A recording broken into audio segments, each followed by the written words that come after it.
So the 30-year clothing brand started when, as I mentioned, I quit as an accountant, couldn't afford my rent. I was living in London and I needed to start a business because I felt that was something that I would actually do some work towards my best chance of staying afloat. So I started a business selling trousers, and it wasn't great by any stretch of the imagination. The £6,000 government startup loan was drained pretty quickly.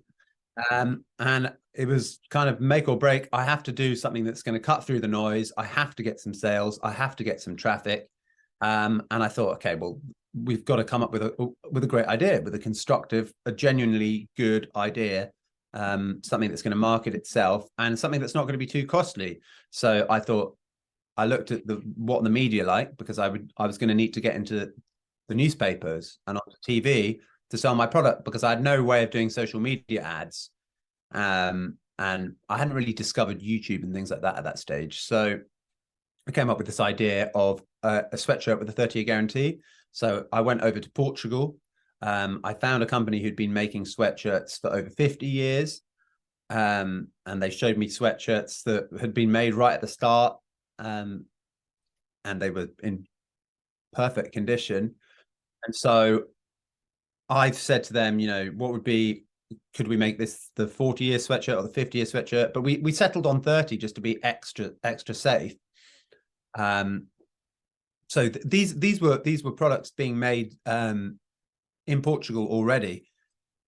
But they hadn't got a brand to sell them. They didn't really make sweatshirts, this supplier. They made other things for other clothing company, but they had the capability to make these products.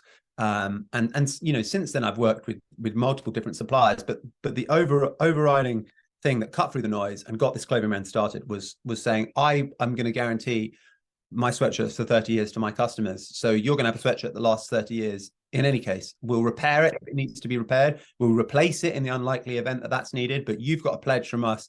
You're going to keep your sweatshirt for 30 years.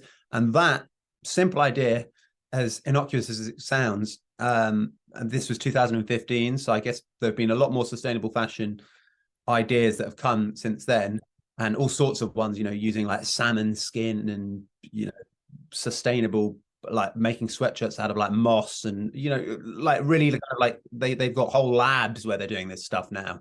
And they're funded by, billionaires.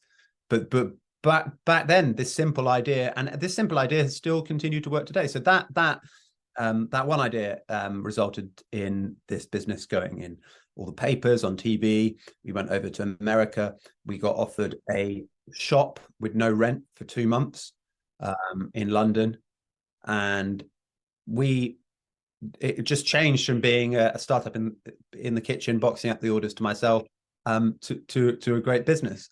And it's still one that I run today. And there was one turning point has been, or one big decision was right at the height of all the press coverage. I was going to raise investment, and I decided not to, because I wanted to keep my own autonomy over it. I didn't want a board, or I didn't want like yeah.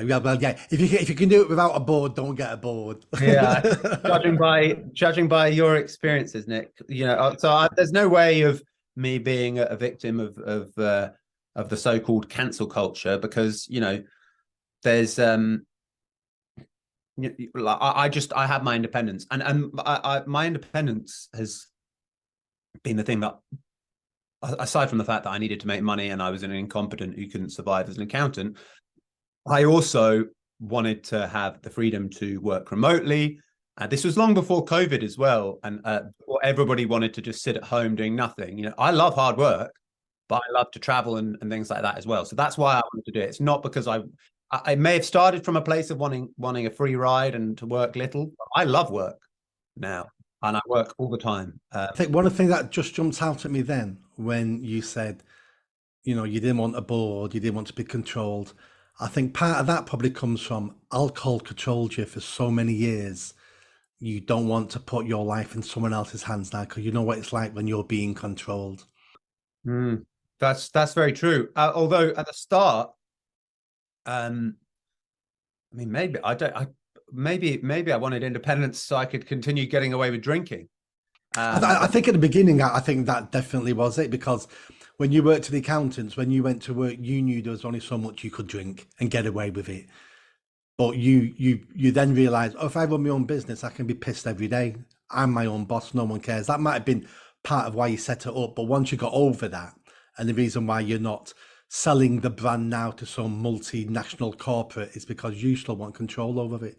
Because look at all the CEOs who get fired. You know, the guy from Apple, he got pushed out of his own board. The guy from Twitter got pushed out of his own board. People who create something and then get a board around them tend to get kicked out because they want too much control. They do. So let me ask you a question about your clothing brand. This one I really want to ask. So it's been going now for 7 years. How many sweatshirts have been returned under your 30-year policy? Not very many. I wouldn't know the exact number, but it's 10, I mean, there are 100? I would say fewer than 100. Fewer than 100. Yeah, hardly any. I mean, most Yeah. weeks go by and you don't hear of one getting returned. Yeah.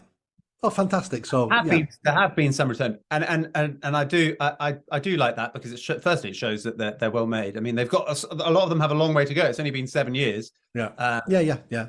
But I do remember when I started this idea, I had lots of friends who seemed to think that they were like Mark Cuban or Theo Pathetis, and they were going, you want to be careful, like you're going to get all the sweatshirts returned like after a couple of months, like this is a stupid idea, yada yada yada.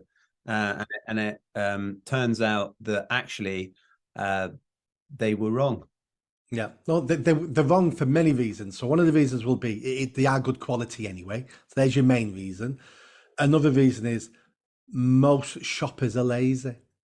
I read an article about Groupon.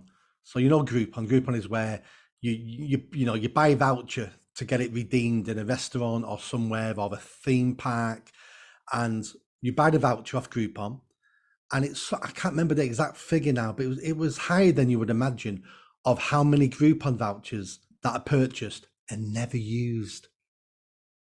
So these are people who have bought something and then never go get it because they forget, life's too busy, I can't be bothered, it was only 20 quid. So there's several reasons, but the main reason probably is the quality.